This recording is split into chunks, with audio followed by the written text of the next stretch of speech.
In the small, quaint village of Eldervale, nestled on the edge of the Whispering Woods, the people lived in harmony with nature.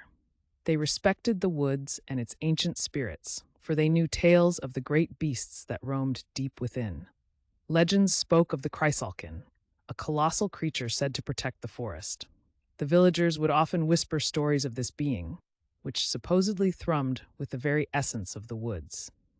As years passed, tales of the Chrysalkin turned more from warnings to bedtime stories, with fewer villagers truly believing in its existence. However, the tranquility of this disbelief was disturbed one fateful evening when young Eli stumbled into the village square, panting and wide-eyed, his words tumbling out as a frenzied stream. "It's real! The Chrysalkin! It exists!" he exclaimed. His once skeptical fellow villagers gazed back at him, disbelief painting their faces, but fear crept into their hearts with the despair in his eyes. Eli, a known explorer and hunter, had never been one for flights of fancy. Drawn by the allure of proving the legends true and craving a daring adventure, Eli had ventured deeper into the woods than any villager before him. With his bow slung across his back and his eyes alight with curiosity, he had pushed past the known thicket into a realm where the sun's rays struggled to penetrate the dense canopy. There, he encountered what he initially thought were age-old statues encased in vines. Upon closer inspection, the vines writhed and pulsated, and a low hum filled the air. The ground beneath his feet trembled subtly, as if breathing. In a clearing draped in twilight shadows, Eli faced the towering figure of the Chrysalkin. Its skin was like bark, rough and adorned with moss and lichen. Its eyes, deep and wise, shimmered with a silent understanding of the world it guarded.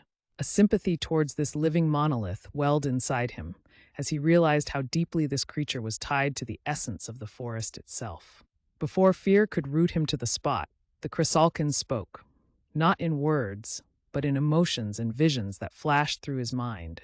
Scenes of the woods thriving, of creatures living in peace, and a harmony disrupted by the encroaching touch of human expansion.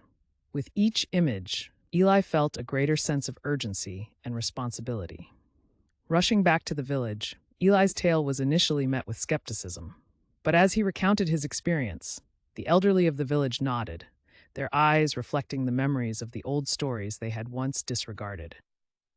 Recognizing the importance of these revelations, they tasked Eli with a crucial role. He was to become the liaison between the woods and the villagers, teaching them the ways to coexist with the forest without harming its spirits. As weeks turned into months, changes were made. Paths were altered to avoid sacred groves. Hunting was limited to what was necessary for survival, and in return, the forest thrived.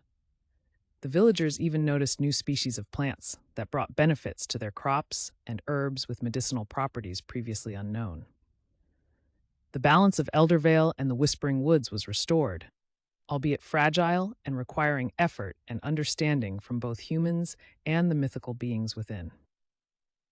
Eli was honored with the title Guardian of the Whisper, a role he embraced wholeheartedly, often walking into the woods, not as an intruder, but as a pupil. Years later, long after Eli had become an old man, the tales of the Chrysalkin and the Whispering Woods had transformed. They were no longer just about fearsome beasts or spirits to avoid, but also of understanding, respect, and symbiosis. Thus, the legacy of Eldervale was carried forward, not through conquering or fear, but through coexistence and mutual respect. And the heart of the village beat in harmony with the heart of the woods, ever connected by the whispered tales of a boy who ventured beyond the known and discovered a friend in a monster.